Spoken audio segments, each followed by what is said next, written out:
Welcome back, everybody, to Rams Up, your favorite LA Rams podcast. You can also follow us on YouTube. Got some great video content. Our YouTube handle is at LA Rams Up. You can follow us on Instagram as well. I'm your host, Mark. Let's get to it.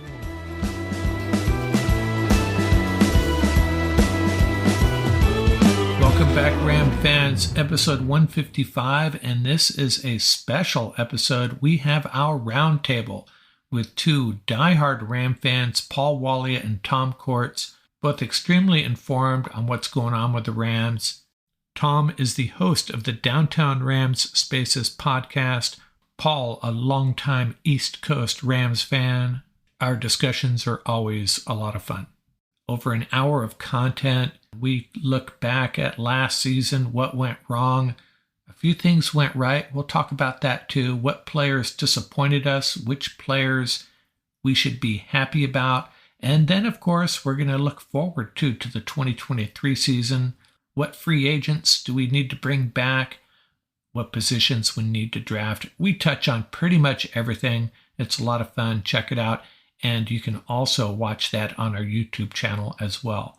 I am not going to get into the conference championship games in this episode. We'll have an extra drop on Saturday dedicated to that, along with a couple of other things. We're just going to get through some real quick news and get to the roundtable. Really, all the news I have to share with you has to do with coaching. The Rams are interviewing Austin King for the offensive line coaching position. King is currently an assistant offensive line coach with the Bears, played for the Bucks and the Falcons. The Chargers have requested an interview with Rams special offensive assistant Greg Olsen. Olsen has quite the resume. He's coached with 7 different NFL teams. He's currently on his 3rd stint with the Rams. Remember, he was with the Rams in St. Louis. And Thomas Brown is interviewing for the Commanders' offensive coordinator job and has already interviewed for the Texans' head coaching job. And of course, Raheem Morris getting lots of interest. I think Morris will be heading back to the Rams, though. We're going to have a guest on the show in the next 2 or 3 weeks, an expert on draft prospects on college players. So look forward to that. And make sure you check out our YouTube channel. We have just started a series of 6 mock drafts where we are taking edge, cornerback, and tight end in every possible order. And then when we're done, we'll make an assessment of which order worked out best for the Rams. Let's get to that roundtable with Tom and Paul here in a second. 4 NFL teams, 2 conference championship games, and only a few more shots to win big with DraftKings. Counting down to Super Bowl 57, new customers can bet just $5 and get $200 in free bets instantly. Personally, I'm rolling with the Bengals and Eagles to meet in Super Bowl 57. Not a new customer? You can feel the conference championship thrills with stepped-up same-game parlays. Download the DraftKings Sportsbook app and use code TPPN. New customers can bet $5 on the conference championships and get $200 in free bets instantly. Only at DraftKings Sportsbook with code TPPN. Minimum age and eligibility restrictions apply. See show notes for details.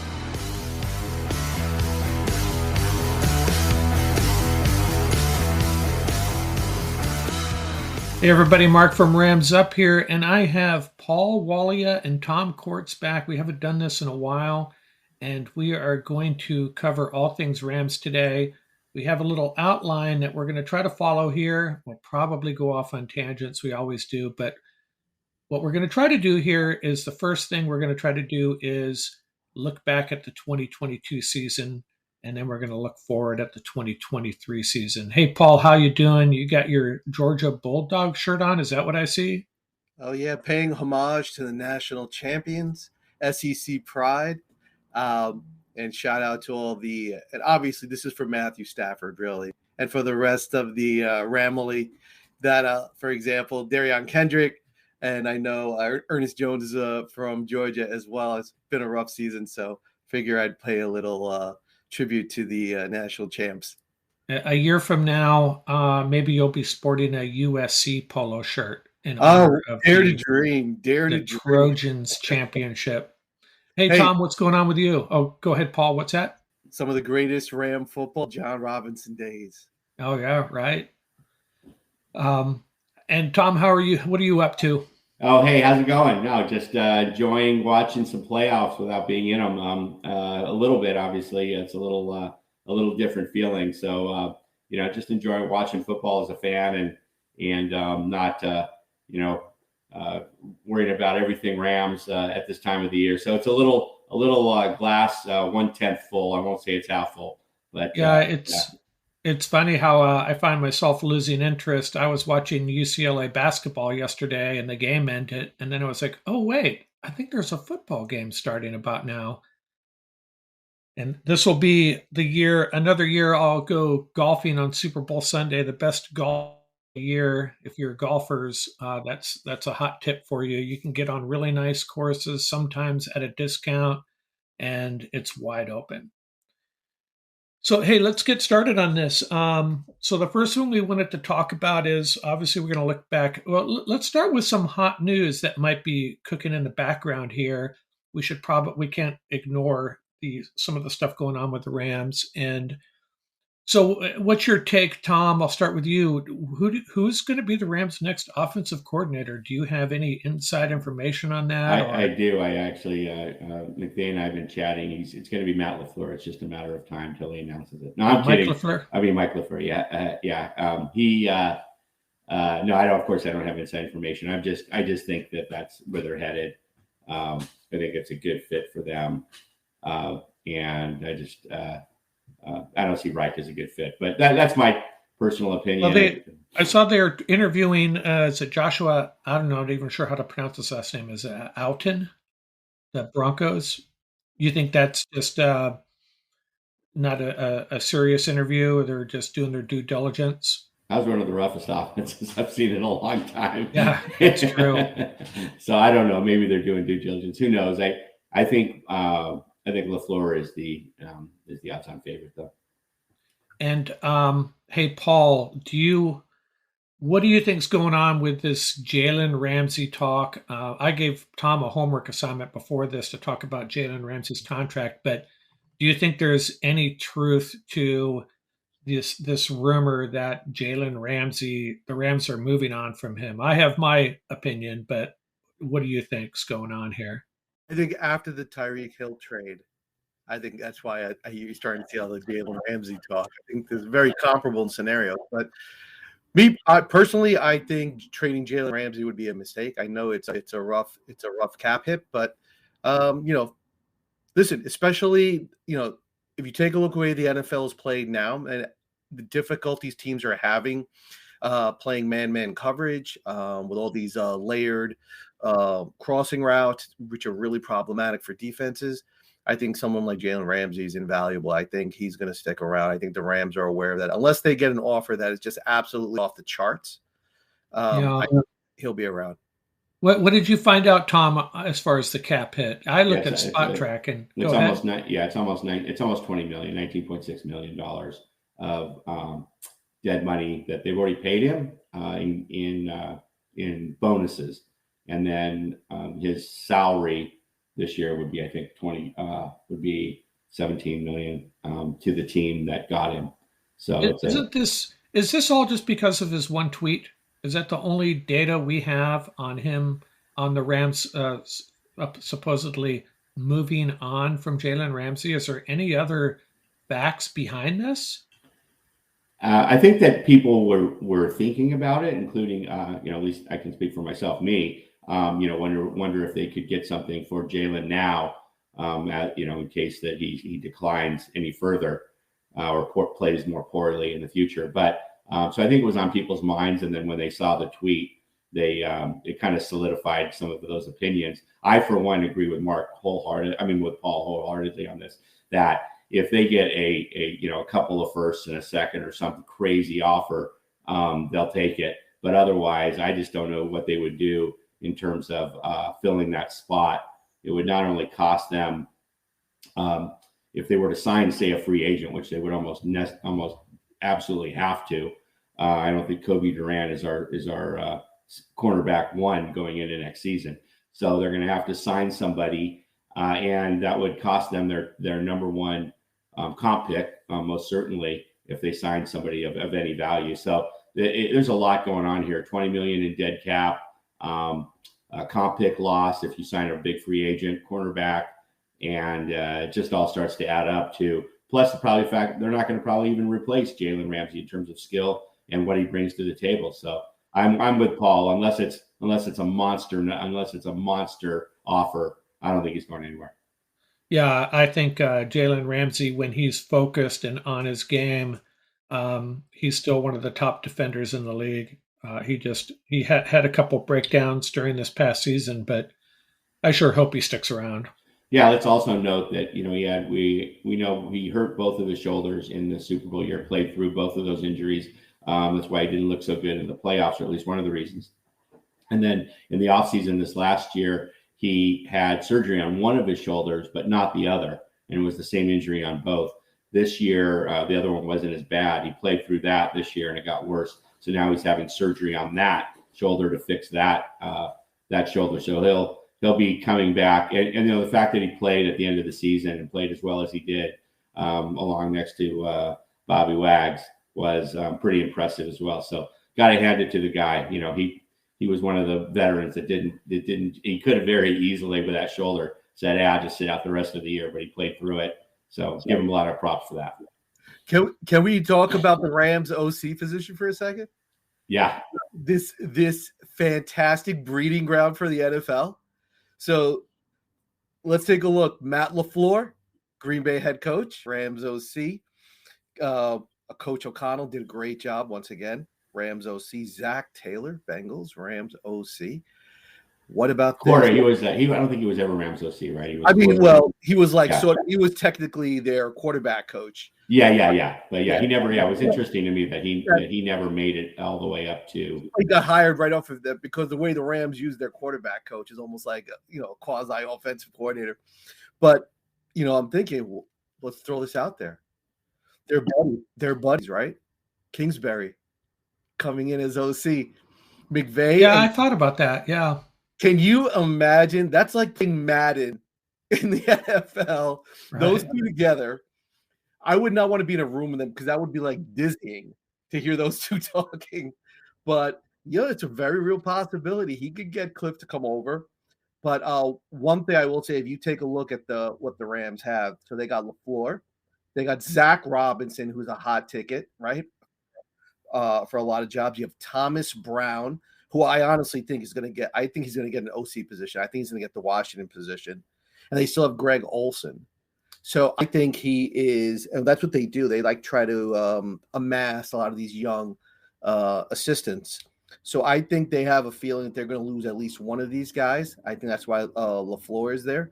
But I also think this O-line scenario is so frustrating for McVay. I'm going to go out on a limb. I think they're going to pull Bill Callahan away. I think he's going to give him the assistant head coach O-line position for the Rams.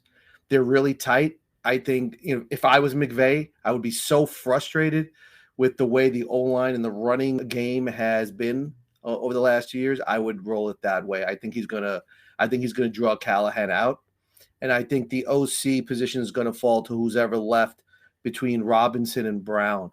I think LaFleur is going to get the quarterback spot. But LaFleur, interesting. Yeah, I think he's definitely another very bright mind, even though I know he got ripped apart here in New York for his work with the Jets. But I think it's going to be a very interesting play, the way that the OC position plays out for the Rams. Yeah, it's interesting that Zach Robinson has now a second interview for OC position. I think one of them was the Ravens, and then there was just another one announced. And Thomas Brown's actually interviewing for head coaching jobs. I think certainly with Houston. And so, it'll be interesting to see. And I wonder if they will go in-house there, or if they'll bring somebody in externally. I don't think LaFleur would come over would take as an OC and with the Jets. I don't think he's going to go take a step back. He's going to want to OC somewhere if he can. It'll be interesting to see. And then, of course, it's another thing to note is that there's no comp picks associated with a player like say a coach like Thomas Brown taking an OC job. Rams only get comp picks if they lose somebody, a minority coach who becomes a head coach. So obviously Thomas Brown as a head coach to Houston would accomplish that. Hey, let's talk about what we can be happy about this past season. Let's look back, and I know it was a pretty a dismal affair for the most part, but there were a few things that I think are worth highlighting that Ram fans should be happy about, should be optimistic about.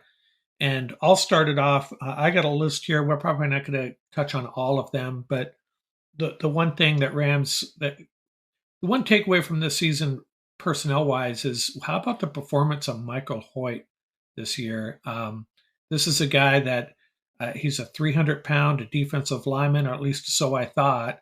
And next thing you know, he's playing on the edge, playing outside. And he really became an impact player really fast. Yeah, he played. When you stand up somebody who's 300 pounds and they, 4.5 sacks, it's not bad in limited playing time, and came from Brown, right? So smart kid. But listen, I think if you take a look at the Rams D line as a whole, I think you bring up a good point. Bobby Brown in limited play looked good, right? Copeland looked good moving forward. So I think that position you get a little bit more depth. So I love the way this kid played, Hoyt. The way they described him, all gas, no brakes. When Raheem Morris said that at the press conference, I thought that was awesome. But it brings a lot of flexibility. Listen, what killed the Rams was lack of pass rush. It was abysmal. They had no one apart from Donald. Donald was getting triple team, and the Rams were still unable to get pressure on the quarterback. So, So any pass rush from this roster is going to be very welcome. Do you think the performance of Brown, Copeland, and I guess Hoyt is kind of related to this, but do you think that would suggest that the Rams are not going to bring back Sean or Greg Gaines? Does anyone have an opinion on that? That's a tough call. And Tom, let me know what you think as well, because I'll tell you this, the way they have it priced out, if you take a look at some of these sites, they're saying A'Shawn Robinson's going to get $9 million. I'm doubtful A'Shawn Robinson's going to get $9 million, but you never know. Greg Gaines came up with 4 sacks or 4.5 sacks this year, so that's 2 years in a row. He's at 4 sacks, so that's pretty good. Greg Gaines did get moved off the ball much more frequently this year in the run game. Which is not good to see for someone of his position. But having said that, we'll see. I would love to see A'Shawn Robinson stay. He's one of the best run defenders I think the Rams have ever had.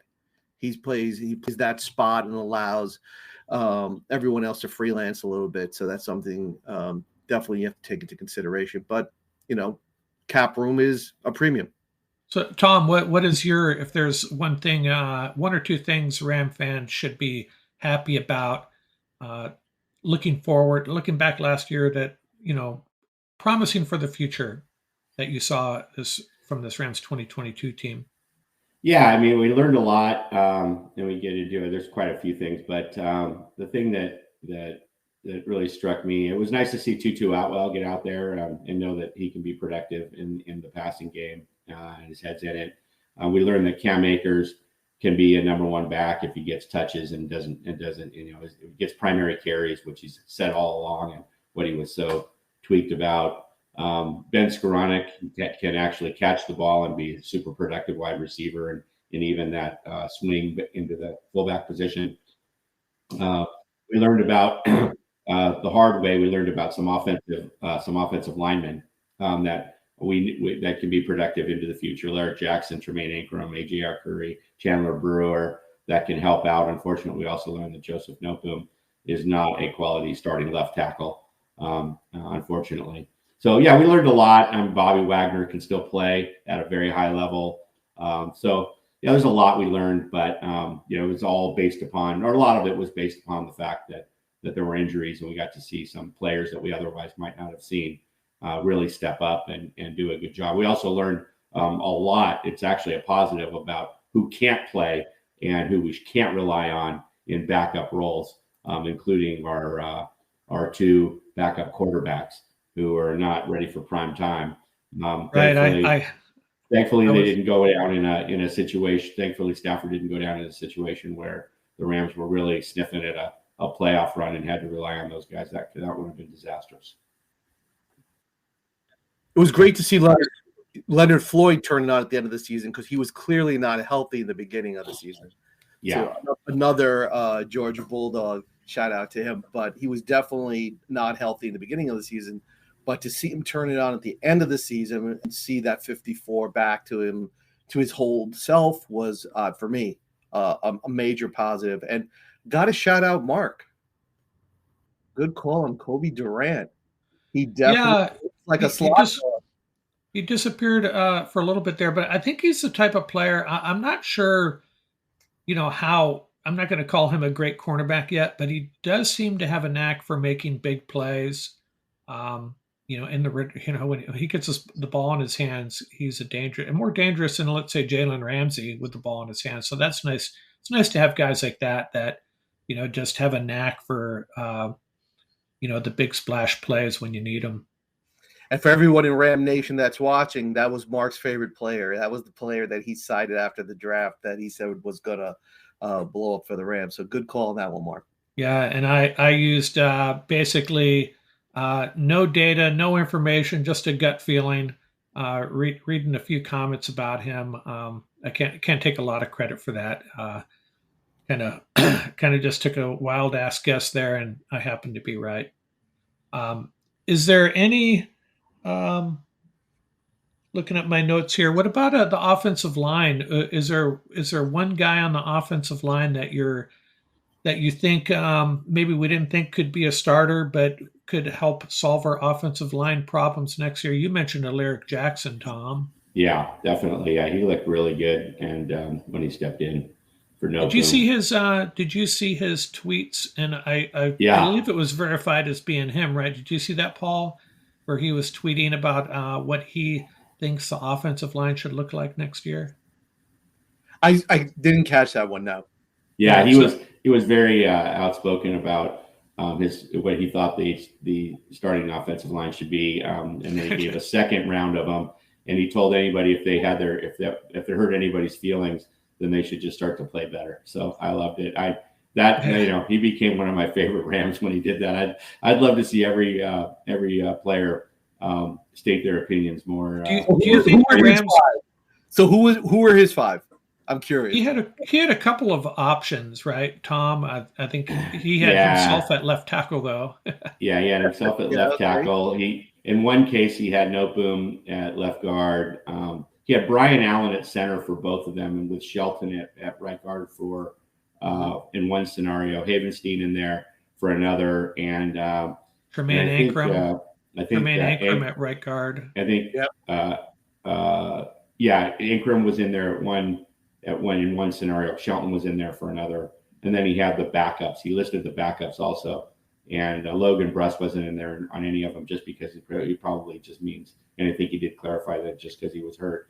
But yeah, and obviously Havenstein was in there at right tackle on all of them. But nothing earth shattering other than he wants to play left tackle, and he also said that the wages for or the salaries for these different players should be adjusted based upon their contributions. So it'll be it was fun. It was fun. Well, he's playing on an undrafted free agent, undrafted rookie contract, right? And he could be the Rams starting left tackle. So I understand where he's coming from. That would be awesome, no? Yeah. Yeah. The only disagreement I have with him is that I think Coleman Shelton is a much better center than Brian Allen. Absolutely. And it was interesting to see a guy like that who was clearly being brutally honest with his opinions, who's in that room and on that field with these guys every day, believing that Brian Allen is our starting center in both of the scenarios going forward. That was the biggest takeaway to me. Yeah, and I think if you've listened to the podcast recently or any of my videos, I have been an advocate for all along that the only issue we have to solve along the offensive line who is the left tackle. I think we have enough bodies, enough players there if everybody comes back healthy to have a decent offensive line. Not a great offensive line, but a good enough offensive line as long as a Lyric Jackson or Noteboom or somebody else can man that left tackle position adequately. I think that's the only major concern I have. But you guys disagree with that, or you're have any differing view on that? It's good to see Lyric Jackson tweeting out because remember he went out on a medical scenario, blood clot issues. So that was sort of scary, right? So the fact that he's actively tweeting, that's a good sign. I think for the Rams O line, I think the Rams learned a valuable lesson when Corbett was allowed to walk. Is that listen, if you want to be a passing team, if you want to go empty sets and all this, pass protection is at a premium. Yeah, that's not an area where that you need to get, sort of try to conserve resources, money, whatever it is. That's where you have to go for a premium. So I think moving forward, and I think Alaric Jackson brings up a good point. You know what it is? You open it up to as much competition as humanly possible. And the person that shows you that they can play at a consistent level on a weekly basis, that's who gets the job. So listen, you gave the contract to Nobum. Listen, that's done. Now the decision is, which best five at whatever scenarios. If Nopum's going to be the left guard, so be it. If he's going to be the left tackle, so be it. He's a quality player, but the players that can hold it down. Listen, Stafford got mangled this year. That was a vicious injury. He took some, and this is 2 years in a row. He's taken some really, really monster hits. If they want their quarterback to survive, they can't. This is not the way to approach it. You got to put the best players out there. Left tackle is a premium spot in the NFL for a reason. They learned that the hard way. But the Rams have now some quality depth. I know he only started one game, but AJ Curry looked like he could play. He looked, his footwork looked good. His consistency was there. We saw the whole thing with Jackson. He looked great. He looked fantastic when he was out there. I love Coleman. I think he's a great player as well. So it just adds to the Rams' depth. If Logan Bruss can live up to 80% of his draft sort of reviews, that's just another bonus. And they can bring in another player, another quality veteran as well, without blowing up the salary cap. That's another bonus. So there are a lot of positives in the O-line room, but they have to ask themselves, it's 2 years in a row, why are we having trouble getting healthy? Why are we having trouble staying healthy for the whole season?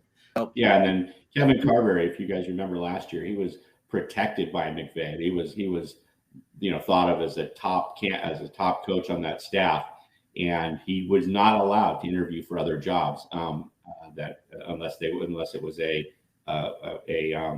OC job, which a lot of offensive linemen, a lot of coaches don't get. So they didn't let him interview and take more money. They protected him. Was one of the few coaches they did that to, meaning that they really liked him. Obviously, did a great job with the Whitworth crew in the Super Bowl year. But and then they fire him. So they go from one of the few that's protected, to firing him, and thought that was interesting. And I think it's because he's probably the one that said Joseph Noteboom can play this position. And he stepped up and he said that, right? I mean, he didn't do a bad job with guys like Jackson and Ankrum and other guys. Really Cope Brewer, a host of other guys coaching him up. But I feel like Carberry went down for the Noteboom decision. As an O-line assistant, that would be fun too. Hey, let's move on to the disappointing things, and we could spend an hour on that. So let's just try to highlight the things that were most disappointing. And you already mentioned it, Tom. I was never comfortable with our backup quarterbacks, and that turned out to be the case. Our backup quarterbacks were not up to the task, neither one of them, in my opinion. And you see some of these other teams, you see these backup quarterbacks just step in and be very, very productive. And the Rams backups, until they got Baker Mayfield, he had a couple of moments, but I don't know. That was probably the most disappointing thing. And then you already mentioned this as well. I think Tom or Paul mentioned this. it took them so long to get Tutu Atwell involved, and I think that's a very, very promising for the future, but it's still really frustrating that he just wasn't getting targets, really wasn't even getting snaps in a lot of games. So those are the two things I would say were most disappointing for me as a Rams fan. Yeah, go ahead. How about you? Go ahead, Tom. Yeah. So for me, I mean that right edge spot where we went with Hollins and Lewis, and both of those guys just were terrible. I mean, let's just face it. And they couldn't even barely get snaps. Lewis couldn't make another team, and Hollins barely got snaps on probably the most decimated offensive or defensive line in the league with some backup snaps with Green Bay. And so that to me has to be. I mean, if you have two guys that you think are going to hold down an edge spot in that defense where you have to get pressure with four, and they could get no pressure at all. Obviously Leonard Floyd being hurt on the other side didn't help. That crashed the season from the beginning. Obviously, we can talk about injuries, but on the offensive line, but that was just poor scouting, poor performance. That was pure coaching that couldn't identify that was going to happen. If you don't know that those guys are going to be that bad, two guys, forget one guy, two guys can't make it work. That's awful. And now going back to the quarterback situation, Mark, I feel like it's a little revisionist history to say we didn't know Wolford couldn't play, right? Because the last time we saw him play, he played really well and he beat out Jared Goff, our number one draft pick, Super Bowl quarterback for that job when Goff was healthy in that Seattle playoff game a few years back. So from my perspective, I thought Wolford could play. I was touting him when he was going to step in for Stafford in I guess he stepped in week 11. In week 10. Then I thought he was going to play, and when he couldn't play, I was dumbfounded. I was like, "Wow, this isn't what I remember." So that was extremely disappointing. Those are probably the two biggest disappointments. And then we already talked about no boom, and that's got to be right up there when we thought we had a left tackle and we don't. So pretty important positions, right? Quarterback, left tackle, and right edge. Pretty nasty. What about you, Paul? I would say there were so many disappointments, but if my biggest disappointment was really goes Rams coaching staff, the inability to protect Stafford and Kupp. That I'm not going to say they allowed these players to get injured, but they put them in a scenario that, Stafford. I mean, he's your franchise quarterback. So, and then Cooper Kupp being, rolled out there week in, week out, just basically by himself. So, I just think that there was a great deal I saw a lack of creativity. I saw a lack of inability to really change the game plan, to really protect those two guys, and eventually played itself out. We saw, and everybody said it every week, it's a matter of time before they're going to get KO'd. So the Rams are very fortunate that those players didn't have career-ending injuries. To me, that was really, really disappointing. I think they could have done a better job protecting those two guys. I also think they gave up on the season a little too early. If you look at, the NFC teams that made the playoffs, two 500s basically made the playoffs. So I think, we gave up on the season a little too early. I think we could have fought our way. Whether or not we would have won the Super Bowl, that's, it's a different discussion altogether. But I think we could have edged out a playoff spot. Yeah, I think that losing that game in Tampa Bay at the end there was that was really big. That really hurt our chances of really making a playoff push. And that could have turned out a lot differently if the Rams had held on in that game. And we were 3-3 going into the bye. Think about that. And then those 5 L's after that, that's what killed the season, really. Right. So, yeah. Well, we could go on that subject. Let's move on let's take a quick look through. I don't think we need to spend a bunch of time on this. Let's take a quick look at this draft class. Logan Bruss, we can only hope that he comes back and pushes for a starting job. We can't assess him at all at this point, I think. Kobe Durant, I think he showed that he's an NFL caliber cornerback. Not sure how good, but promising. Kyren Williams is an interesting case. He's also listed in my upcoming. In a moment here, we'll talk about our mystery players, and Kyren Williams is one of them. He started to get some snaps, and then he disappeared again. And I don't know if it was because of Cam Akers, the urgency about getting Cam Akers more touches. What do you think, Paul? Is Kyren Williams an NFL rotational back? Do we still hold out hope for him, or have the Rams seen enough of him? I don't know what to make of Kyren Williams. So two things. So I think Kobe Durant's going to be the starting slot next year, no question about it. As for Kyren Williams, so one thing I will say, that kid can pass block. He is vicious as a pass blocker, no question about it. He's got incredible potential. He looked good in the limited time that he was out there. He definitely looked good. He definitely lived up to his draft profile. The issue is this an issue? We said this because of his size. Is this an issue again of him not being able to stay healthy? So this is a common theme on this roster. Players not being able to stay healthy. Listen, you have to be available. Ability is one thing, but you have to be available in the NFL, and that's something to keep at.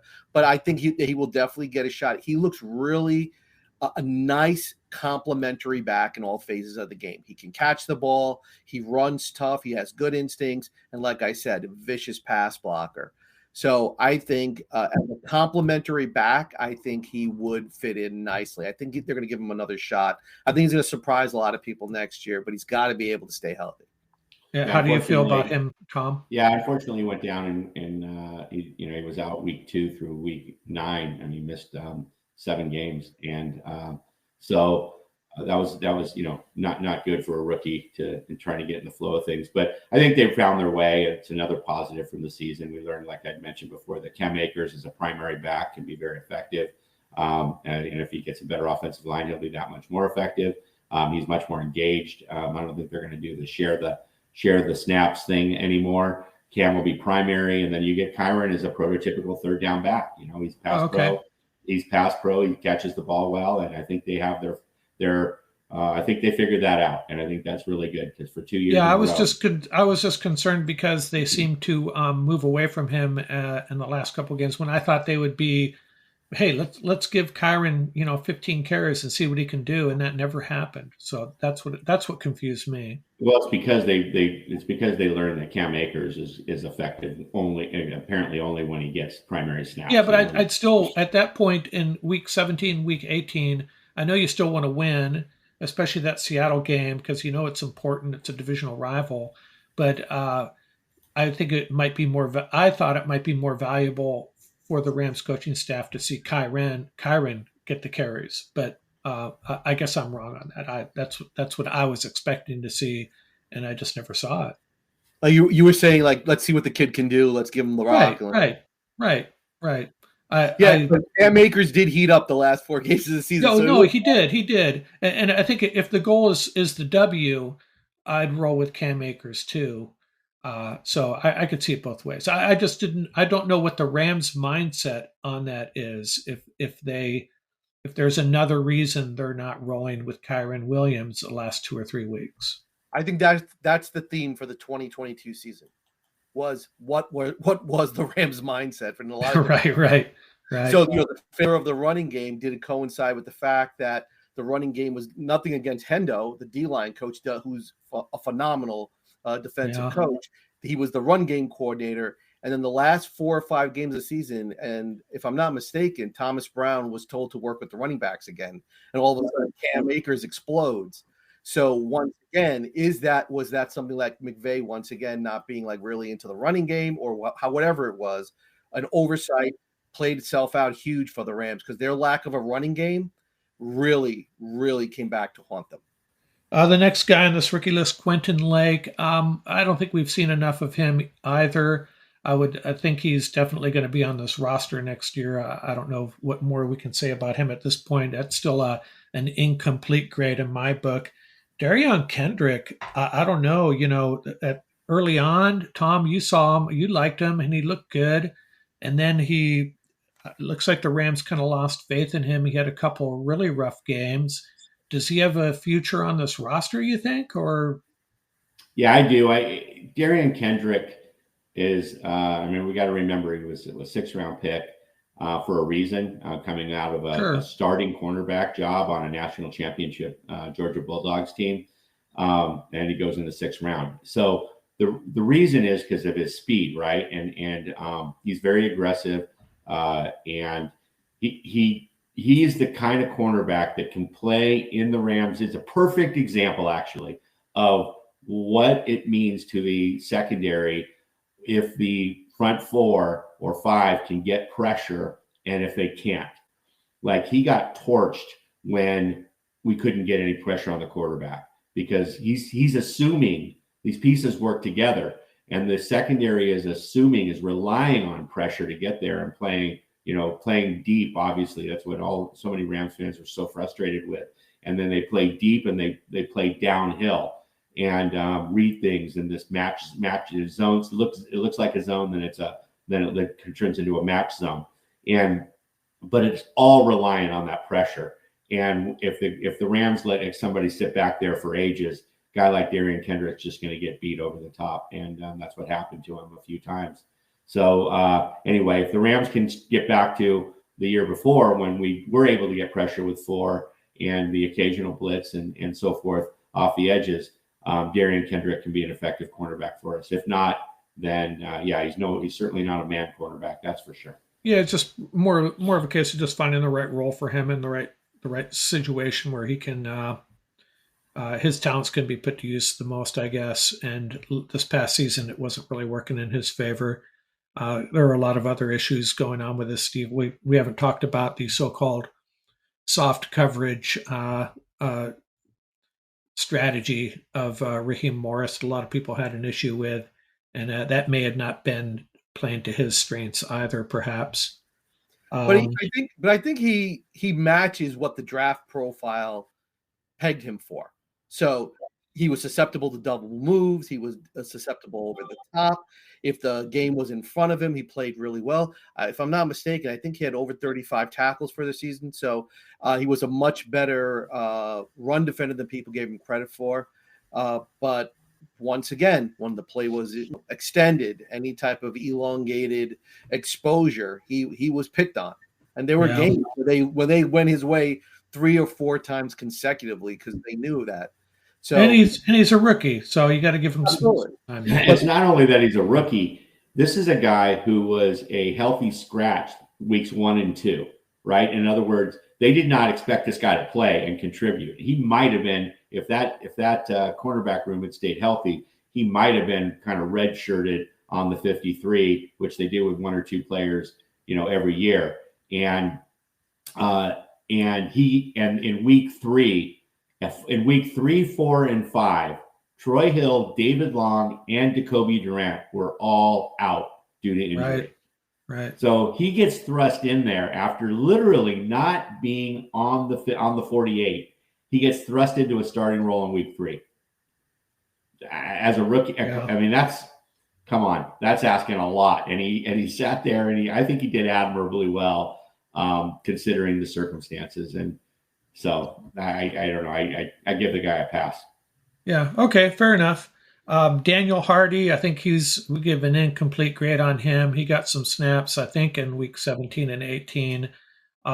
So maybe there's some hope for him, or is he just going to be Chris Garrett, another version of Chris Garrett where he kind of hangs around for a couple of years? We'll have to see. Russ Yeast, he got some playing time. I think he played well. He didn't, jump off the stat sheet or anything, but with a couple of free agent safeties, unrestricted free agent safeties, Russ Yeast could be competing with Jordan Fuller and Quentin Lake. Quentin Lake and Russ Yeast, 2 rookie safeties. So Russ Yeast, do you guys think he's a player? You think he's a potential starter for this team? Lake and Yeast, I like what I saw. They were out there. They weren't out there for an extended period of time, but when they were out there, they looked confident. They were instinctive. They played well. They were physical, which is which is the Rams really needed. So the Rams are really, really light in the secondary. You're talking about Kendrick before, Tom. For a team, you got 1A, 1B. We definitely need an edge rusher, but we definitely need another boundary defender, right? A tall corner somewhere to play on the opposite of Jalen Ramsey. So we're really, really lacking at that position. So any type of secondary bone for us is huge. So yeah, I like those two. Yeah, Yeast was interesting. He was a real. I mean, he was a real physical, like Paul said, but he had to the point where he was a headhunter. Like he did have a couple of, or at least one personal foul for going at the helmet. But he was very aggressive. So I like the aggressiveness. He seems to be very fast, very quick back there. Something Scott was good at. Rap not so much. So I like Yeast a lot. We didn't see enough of Quentin Lake, but I'm not so sure that they're not going to roll with Fuller, Yeast, and Lake next year. I'm not sure. They'll probably draft a safety. They always like to draft safeties. Those guys are great on special teams too. So I don't think they're going to re-sign Nick Scott. I don't think they're going to re-sign Taylor Rapp, and I think they're going to roll with Fuller, Yeast, and Lake. Fair enough. Yeah, I've been contemplating that a little bit too. Do they have the safeties in-house to get this job done? Probably only the Rams know the real answer to that. And the last guy is AJ Okuri, and one of you already mentioned that he did get into the week 18 game, right, and held his own a little bit. I went back and actually watched every one of his snaps. There weren't many, but I did watch them, and he seemed to do okay, hold his own. He's definitely got a future as a backup on this team, I would think. He's a big boy. Yeah. It's funny how people talk about, someone was talking about how some of the recent Ram drafts have been so bad. And I pushed back and I said, you get 3 or 4 starters out of a draft. A lot of people think you expect every draft pick to stick with the team and become a starter. And if you go back and look at a lot of teams' drafts over the years, the success rate is not nearly what you think it is. And now this draft, I don't know yet, but I haven't given up on it. I wouldn't give it I give it an incomplete grade at this point. But there are some promising players that could end up really contributing to this team in the next 2 or 3 years. Yeah, that's really how a draft has to be evaluated. You have to look at it from a longitudinal scenario, right? In terms of over a period, let's say of 4 or 5 years, how many roster spots were they able to occupy? How much did they gather a starting role? Did they contribute on special teams? Things of that nature. So I think, it's very difficult to evaluate a draft class. Like you said, I think you hit the nail on the head, right? Just after one season. Hey, so let's get into our mystery players. I have about 5 listed here, and I'm going to start off with one of Paul's favorite players, and I'll let you ride with what do you want to tell us? What's going on with Robert Rochelle, and what is his future with this team? Robert Rochelle's future is hopefully on his way out of the SoFi Stadium, leaving SoFi Stadium at exponential speed. He is just, if he could not find his way onto the field in this season with everything that was going on with the Rams, and the Rams, like I said, you have a glaring hole at cornerback, and he could not find any type of real playing time. I just, at this point, I think you have to move on. Listen, he can blow up the combine. We know that, but you got to be able to do it in real time, and he hasn't been such. So, yeah, I agree with that. That was the number one mystery player for me. Mark was Robert Rochelle. I couldn't obviously the coaches see him in practice and whatnot. Like Paul said, if this guy can't crack a starting, if Darian Kendrick is coming off of is going from never being on a 48-man roster in the NFL to starting a game in the NFL ahead of Robert Rochelle, that tells you everything you need to know. And he didn't get one start. I'm not sure how many snaps he got it. Haley got more playing time than he did. If you look at it. Yeah, Haley got out there a lot. We already talked about Kyron Williams, mystery players we're talking about here. Another one for me is Bryson Hopkins. Tyler Higbee is not going to be here forever. As you mentioned last year, Tom, you thought they might move away from him last year. They could next year as well. And they really, we saw what Bryson Hopkins could do in the playoffs last year. He looked very effective. He's a great blocker. And, he just disappears and doesn't, they were rolling with 2 tight ends at times. And I think he had a couple of targets here and there. But what's the future of Bryson Hopkins on this team? Is what he is, just a kind of a backup tight end that we're going to see once in a while and run situations? I agree with you. I like Bryson Hopkins. Every time I see him out there, I mean, he definitely looked, and that was the thing, right? Is he going to be physical enough to hold up at tight end? So he definitely looked like a willing blocker. He was definitely much more effective when he was on the move, which doesn't really bode well for him because the Rams generally don't do 2 tight end sets. That's not their thing. They're a single tight end formation. So inline is really where you have to evaluate him as an inline blocker. But 7 receptions, 16-yard average. So he's getting the ball downfield. He looked smooth in his routes, great hands, good speed.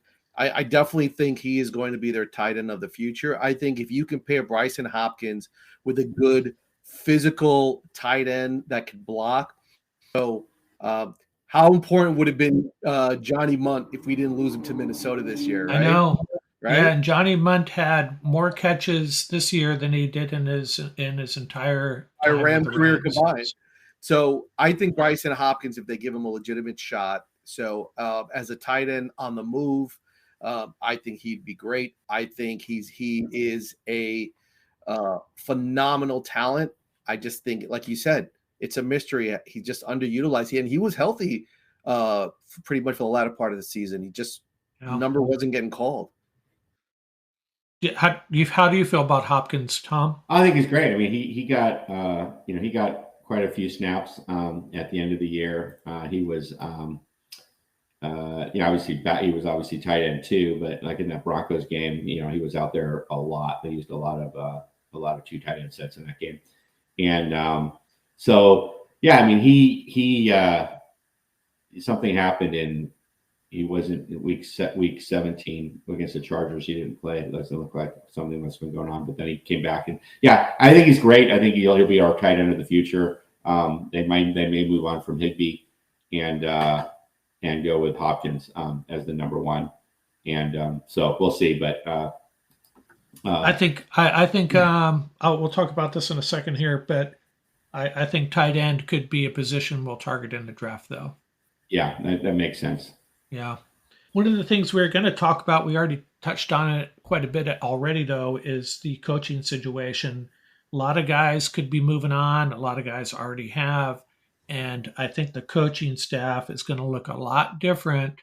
And this may be what Les Snead is talking about as far as a remodel, as much as the roster. I don't know if you heard his comment about this isn't a rebuild, this is a remodel, which makes total sense to me. But this, it's a big shakeup in this coaching staff moving forward, and we're not going to sure how it's going to shake out. We will know in a few weeks here. But what are your thoughts on the coaching staff moving forward, Tom? Other than what we've already talked about, Raheem Morris, he may not be back as well, correct? Yeah, he's getting some interviews as well for head coaching jobs. I mean, the aside, if you don't talk about the assistants, there's 12. There's obviously the head coach, and then there are 12 coordinator / position jobs, or coordinator or 3 coordinator jobs, and then is it 9 position jobs. So the Rams, of those 12. They have of the 3 OCs, only one coordinator of the 3 filled, and then they only have 5 of the remaining position jobs filled. So they're essentially of coordinators and position jobs. Think of it this way: there's only 6 of the 12 remaining, and 3 of them are getting heavy interviews for jobs elsewhere. Either coordinator jobs for Zach Robinson, Thomas Brown, or Raheem Morris are getting head coaching jobs. So we might not see the end of this, right? And so there's a lot of jobs for McVay to fill. There's going to be a lot of new blood. And, this finally came home to roost, right? Everybody had always asked, gee, in the back of our head, everybody's scratching their head did these coaching losses affect us? And so forth. There was a lot of promotions internally that maybe shouldn't have been made. And the coaching staff looked like got a little comfortable, felt like, and maybe it was more the coaches than the players got a little comfortable with their success in the year. So there's a lot of new blood coming in. I don't know how it's going to all shake out, but that's definitely it looks like the coaching staff might be more of a rebuild as opposed to a remodel. So they low of, I think it's 4 or 5 defensive coaches / assistants. So I think defensively they're sending a message. I think that's important. I think Raheem Morris is going to get a gig somewhere. I think he's earned that right. I think he's a quality coach. I think he interviews well. But I think for the Rams, one of the issues is, so one of the things this year, and not just this year, but whenever the Rams have struggled, is the inability to play complementary football, right? When all 3 phases of the game are not in sync. And we talked about that, like special teams, running game, et cetera, et cetera, et cetera. When that really hurts you as a team. And I think one of those scenarios that sort of plays into that is when you are in limbo for a month after the season ends or 2 months after the season ends, waiting for who's going to get hired and who's not going to get hired, so you can assemble your team, because that has a trickle-down effect in terms of players that you're evaluating for the draft, free agency, et cetera, what your philosophy is going to be offensively, defensively. And I'll use Liam Cohen as an example. I know he has a very good relationship with Sean McVay. That's why Sean was very excited to bring him in. But you can just see in demeanor in his press conferences, even when he was out there during the games, that there was like this lack of intensity. He's just not like a Sean McVay. He's not an intense, fiery coach. He's very laid back. And you saw that sort of play out in the demeanor of the offense, right? And one glaring characteristic of the Rams this year was they played very poorly down the stretch in the fourth quarter in key situations in games. There were games that were very winnable that they made mistakes, turned the ball over, whatever it may be. That was listen, hey, you won the Super Bowl a year prior doing the exact opposite of that, playing very well in key situations. I think this is very purposeful. McVay knew that he had to delegate a little bit more last year. He wanted to do that. That's why he was very purposeful in who he brought in. It didn't work out that well. I think he's going to bring in his guys that he knows that he can count on, and that way he can focus more on what he wants to do, which is to make sure that this offense is humming machine and some of the in-game management scenarios. Yeah, it's a credit to McVay that he's willing to do this, because maybe as a younger coach, a young guy really, he's more hesitant to do that. And now he sees his coaching career, his legacy maybe at stake a little bit, and says, I got to do something here, and I'm going to. If Raheem Morris gets a job, don't be surprised if they bring in Vic Fangio. Because the only defense that, Vic Fangio's 61 is the one that has been shown to be most effective against his offense. Do not be surprised if he brings him in. Yeah. We will have, I'll have you guys back another time to talk free agency and the draft, but, there's free agents that I think we should try to retain, but I don't know that we really can. With the salary cap situation, we're going to have to hope some of these guys step up.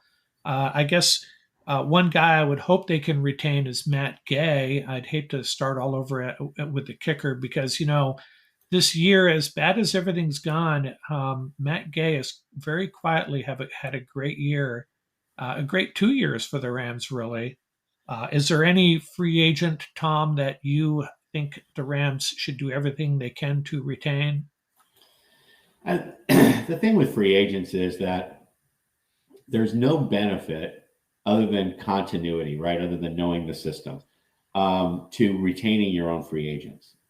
And so it's, if you actually, there's an incentive to let them walk, because you get a comp pick when they sign somewhere else. Yeah. So it's actually, and that's what the Rams do. They play that that arbitrage on the free agency market and then try and sign guys that aren't unrestricted. They've signed guys that have been cut, a la Bobby Wagner, et cetera. And so, in terms of retaining free agents, the only ones that, usually on the offensive line, it's valuable to retain them because they know that's where continuity matters most in terms of knowing a system and language and so forth, working together as a unit. Who would I like them to retain just from a purely, Greg Gaines, he played through an injury all year. He wasn't as effective as he was the prior year. He's getting that taken care of in the offseason. I love Ashawn. He just not, if he will get paid, I don't think they'll bring him back. He's just not out on the field enough snaps. He's not an every down back like Gaines is. He doesn't rush the passer. He's purely a defensive stopper. Troy Hill, they'll probably be able to retain him for not very much money. So he'll probably be back. I could take it or leave it. But there aren't that many guys, that are really standout guys that I think need to come back. I really, they'll probably bring back most of these exclusive rights free agents, guys like Hoyt and Gervais, Jacob Harris, Roseboom, et cetera. But after that, in terms of the unrestricted free agents, I don't think there's going to be a lot of these guys that are coming back. Nick Scott's the one that is going to be the biggest question mark that people want back. I don't think they're going to bring him back. How about you, Tom? Paul? Yeah, the good news is the Rams don't have a lot of key free agents, which is great. 3 words for Matt Day: clutch, clutch, clutch. So a clutch kicker, you never, ever want to lose a clutch kicker. So just ask Ohio State. So you definitely want to bring back someone like Matt Gay. Troy Hill's interesting. I thought, to me, that was the move of the year for the Rams. That was the steal of the year for the Rams, getting Troy Hill. Whether or not they can bring him back at a decent number, because the Rams have a major issue. They are very short on outside corners. So unless something happens in their, in the free agency market, cornerbacks are extremely expensive to bring in off the free agency market. So that's the major problem that the Rams face. That may play well in Troy Hill's favor. But Ashawn, like Tom said, Ashawn's a question. He's basically a run defender, but he does that really, really well. Can they bring him in on a number? You know what's interesting? I love the fact they had Baker Mayfield as a backup. But how do you bring him in at an affordable number, right? So that's going to be he's comp pick all the way. He's going to get $8 million somewhere and be a nice, sweet fourth rounder for us. So, do you think anybody sees Baker Mayfield as their starter of the future, though? I'm not sure I see that yet. Yeah, that's a tough one. I don't know. I think he's the perfect backup. He's really the perfect backup. He really is. And if you think about it, if he can get his head right and, he can swallow his ego a little bit, say, listen, if I hang around here and hang around with Sean McVay, eventually Stafford's going to move on. I might get this gig, right? And know the system inside and out. But who'll be another great backup? I love this kid from Washington, Taylor Heineke. I think he'd be another great backup for the Rams. But once again, money-wise. But if you look at it, I think Taylor Rapp is gone. Who played well? Ode Ibushi played well. Yeah, I watched him. He played really well. I think he might be back at a decent number. There's some guys that could bring back, but the good thing is I don't really see anybody on here that's like a major player for the Rams that they are at risk of losing, except for Matt Gay. But they have to re-sign Matt Gay. There's no question about it.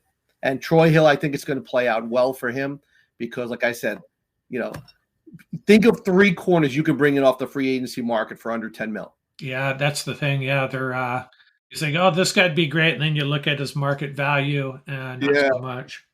Yeah. So let's talk about the draft real quickly. Not so much players. We can get into draft prospects another time. We had a lot of fun with that last year with our mock drafts and such. I'm going to tell you the 4 positions I think the Rams should use their first 4 picks on. And again, you're probably going to be in complete disagreement on this, but I think the Rams need to draft a cornerback early to restock that room. I think they need to bring on an edge rusher. Right now they have Leonard Floyd and Michael Hoyt, maybe Daniel Hardy. I think they With Gaines and Ashawn moving on, we got Bobby Brown, Jonah Williams, number 99, obviously. I think we need to draft a defensive lineman.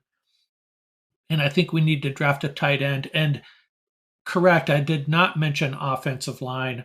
Now, the Rams will draft an offensive lineman at some point with their 10 picks, maybe two, but I don't put that as a super high priority unless, if you're at number 36 and there's a really good left tackle there, then maybe.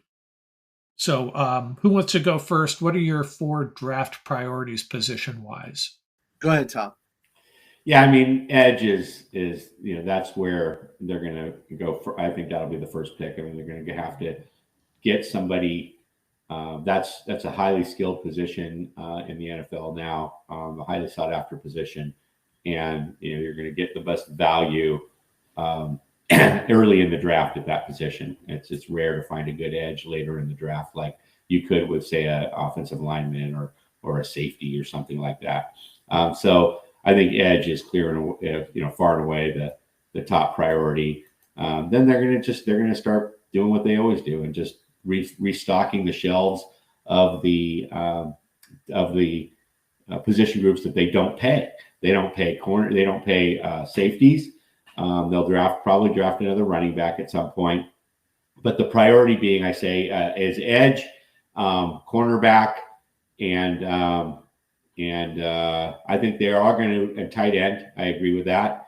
I think they could. I think it could be surprising. I think they could draft a quarterback relatively early as a backup. And I think that they might be starting to think in those terms. I think they really think. I think they think that Stafford is only going to play one more year.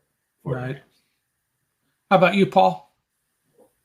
Yeah. So it would be a lot easier if we knew who the coaches were, right? So we knew what philosophies that they were bleeding into. But so I will start by saying if I were the Rams, I would bring back Nick Scott because I think their secondary is so light as it is. Yeah, I love Nick Scott.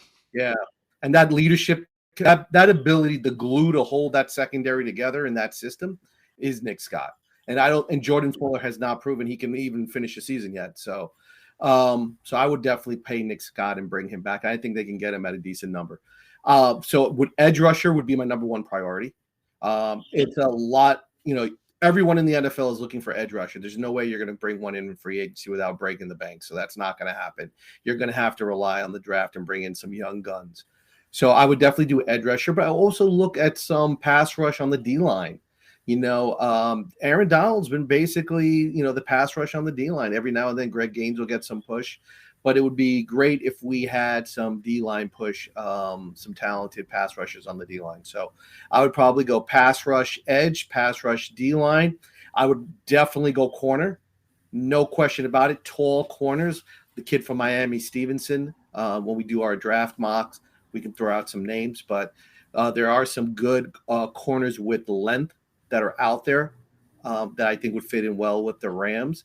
I think the Rams should also take another, I'm going to say this, I'm going to go out there. It doesn't have to be early, but big physical running back. Once again, they haven't had that. Yeah. Mark and I talk about it all the time. On 3rd and 1, you can't keep calling quarterback seeks. You got to be able to pound it in there, right? So and that's something that you can get. And this kid from UCLA, Charbonnet, I think I like him a lot. Oh, I do too. Yep. I think he'd fit in perfectly. But see that we're already getting excited about the draft. And then I would say after that, I always say you can never have enough wide receiver depth. Maybe I would take a flyer on a wide receiver with potential. They have to move on from Brandon Powell. He played, in my opinion, down the stretch. He played terrible. He ran out of bounds a number of times, uncontested. I can't think of the last time he broke one for a big play. You used to be a big Brandon Powell fan, weren't you? Yeah. Very different the year prior. This year, I thought with more burn, we would see more of that. He was much more tentative. And he was getting the jet sweep calls much more frequently. But even on the return game, the Rams' return game was really pretty boring. Yeah.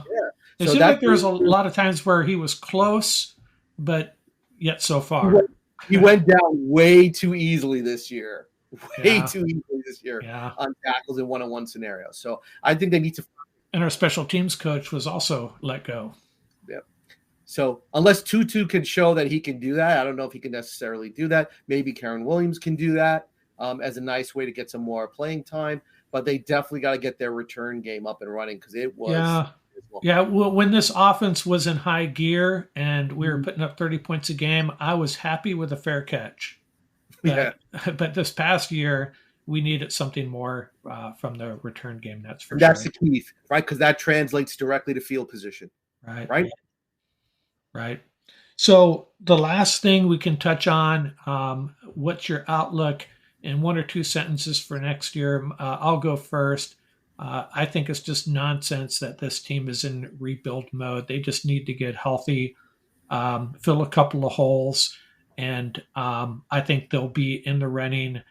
The NFC West will be tough next year. I think Seattle is going to be much improved. They have a lot of draft picks. San Francisco is obviously going to be very good.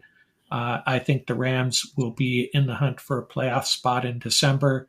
I think Arizona is going to fall off drastically. But I'm already looking forward to next year, and I'm very hopeful that they're going to be a pretty darn good team. Go ahead, Tom.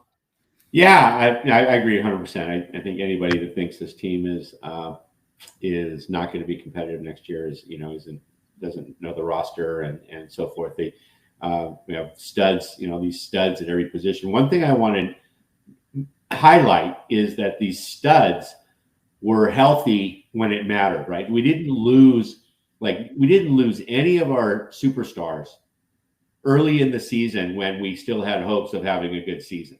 Like all of our injuries were to players that weren't our studs, that were the complementary or the role players, if you will, obviously led by that offensive line.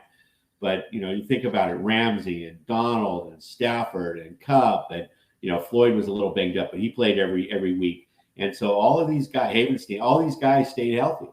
And we didn't, the threat of our team build model, right? The risk is when a stud goes down because now you're just filling your like the playoff game in Green Bay where we lost Donald, and Donald was at 50% and Cooper Kupp couldn't play. Right, and then you lose Kupp and you lose it. Well, Kupp wasn't considered that back in that in the first Super Bowl. But anyway, the point to answer your question is that we get all of those guys back. Obviously, we're going to need some luck on the health front, but we certainly learned a lot. We already covered that about this team, so we come back stronger, better, with some of the best players at each position group in the league. Top 5 player in each position group in the league, and arguably the top 1 or 2 or 3, at some of these positions with Kupp and Donald and so forth. So, no, very optimistic. Now, my thing is, I think we have only one more year of this. So this year I figured last year we had 2 more years of it, and this year was a complete bust. So we have a 1 more year run, and I don't think if we try and push it, it's going to start to fall off. There's 1 more good year with everybody coming back healthy, and that's going to be it. And then it's going to be either a slow tear down or a slow rebuild or a fast one. I'm not sure which one they're going to choose, but it's going to, this time next year, it's going to be a very different conversation, but highly optimistic for next year. I think everybody's all in for 1 more run, and so enjoy it while it lasts. How about you, Paul? Yeah, so I definitely think some of the points Tom made, I think, are spot on. One of the things I agree with, I think they're going to go all in for 23. And if you remember when we got together, when we did the cast last time, and we were talking about things like bringing in the honey badger and all this, right? That off season, the mindset was, about running it back. But something happened, like after they signed Bobby Wagner and they got the roster set up, Rams forgot they got to play football, So something happened with that mindset where I think they got comfortable. So I think what's going to happen, I think McVay's going to come back with a vengeance. McVay's the last person you want to get annoyed. So I think, like I said, I think he's going to bring in some of his boys. I think Callahan's going to come over. He's going to find a way to bring Callahan. And if Kingsbury wants to come, I think he's going to bring him over as well. I think they're going to load up. If you look at this roster, how many teams can say they got a Jalen Ramsey, an Aaron Donald, a Matthew Stafford, a Cooper Kupp, all on one roster? Bobby Wagner. Bobby Wags, right? You got Allen Robinson. Hopefully he'll wake up, right? So you got all these things going on. You have enough talent to win. You just got to figure out, and this is the key. Their star players, that sort of gap between their star players and that next level, they have to close that gap. So the key is going to be how the Rams coaching staff, who they identify and how they coach them up to take those ascending roles, like the Bryson Hopkins of the world, who's ever going to take, that right guard position for the Rams, things of that nature. And we didn't even talk about like David Edwards, right? Guys like David Edwards, so, or young guys like McCutcheon, right? So that's going to be the key in the offseason, is this combination of finding the young guys that are already on the roster that you can count on. Here's the key. You can't just pencil them in like they did this year. They got to show you that you can count on them and that they can deliver. And then augment that. Let's say a really cheap deal. Fletcher Cox comes over, right? A nice friendly deal. If they don't sign Ashawn, if they decide not to go that way, you bring over Fletcher Cox on a deal that's affordable, right? Bring in guys that have that same mindset that want a ring. Start talking about that again. That should be the only thing. Enough with the talk about retirement. Listen, if you don't want to play, don't play. Retire. Go. Move on. Right? Other guys that can do this. But the bottom line is they have to get themselves refocused again, re-energized. I'm excited about the upcoming season. I like the roster. They can bring in, can be strategic. I think they're going to be competitive. Okay, I think we touched on everything. That was a really good discussion. And what I'd like to do is have you guys back. Maybe we'll do a free agency discussion, and maybe at some point, obviously, talk about the 2023 draft and good stuff. That's always a lot of fun. We can do our mocks like we did last year if you guys are up for it. Okay, that was a great format, by the way.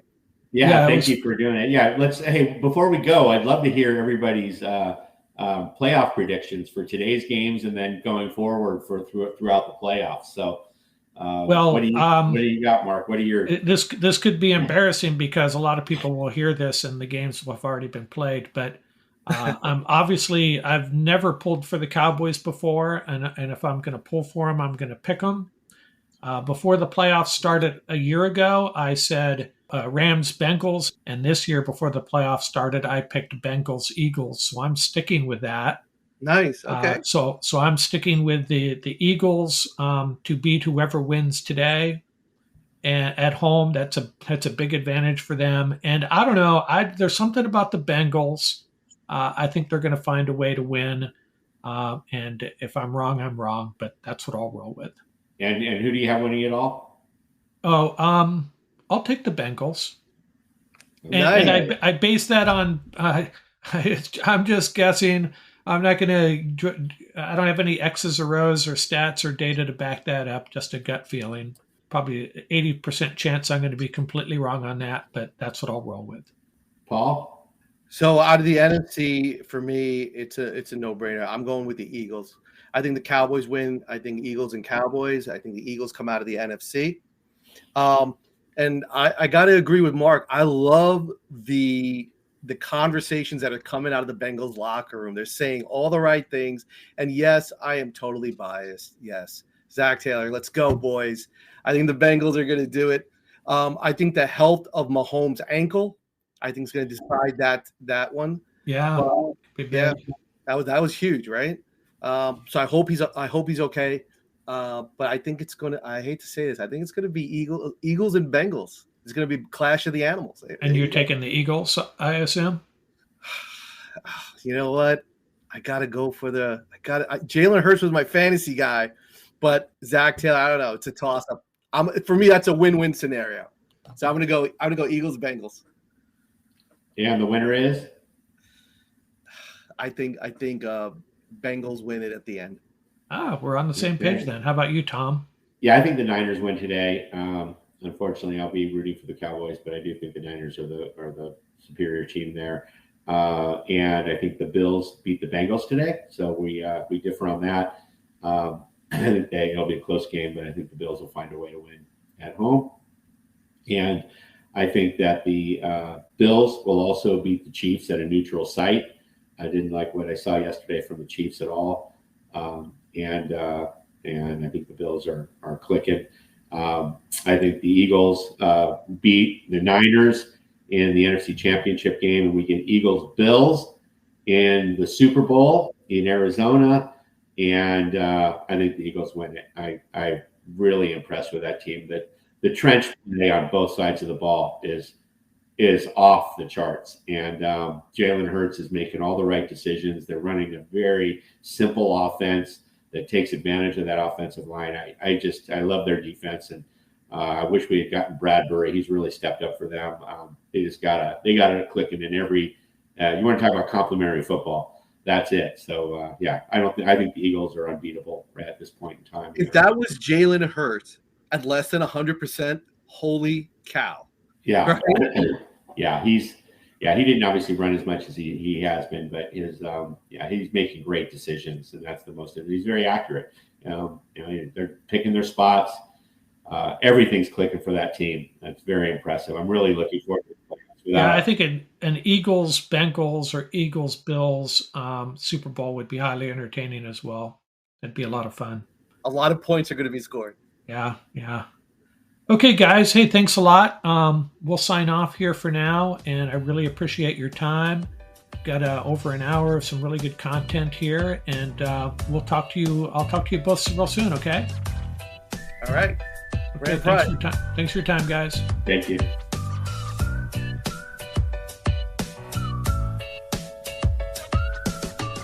That's going to do it for this episode. Remember, you can reach us at ramsuppodcast@gmail.com. Visit our website at ramsup.com. And don't forget about our YouTube channel. Our handle is at laramsup.com. Till next time, keep the horns up, stay safe, and have fun out there. Music courtesy of the YouTube audio library. Tracks featuring Bar Crawl by Track Tribe. Buckeye Bonzai by Vans in Japan, and Crimson Fly by Huma.